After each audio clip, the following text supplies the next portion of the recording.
ગુજરાતભરના તાજા અને સચોટ સમાચાર મેળવવા માટે અમારી રાષ્ટ્રીય સમાચાર ચેનલને સબસ્ક્રાઇબ કરો અને બેલ આઇકન પર ક્લિક કરો। સુરત મહાનગરપાલિકા દ્વારા વેરા બિલની વસૂલાત કરવામાં આવી રહી છે, જેમાં વર્ષ દરમિયાન વેરા બિલ ન ભરતા લોકો પર કાર્યવાહી કરવામાં આવી રહી છે। પાલિકાના અધિકારીઓ દ્વારા મિલકતો સીલ કરવામાં આવી રહી છે, જેથી વર્ષ દરમિયાન વરાછા ઝોન દ્વારા 1.82 કરોડની રિકવરી કરવામાં આવી છે, જ્યારે અન્ય ઝોનમાં પણ કામગીરી હાથ ધરવામાં આવી છે।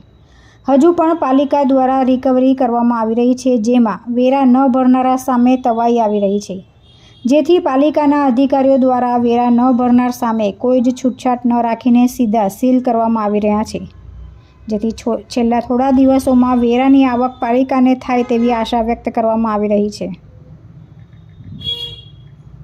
તુલસી શર્મા સાથે રાષ્ટ્રીય સમાચાર, સુરત।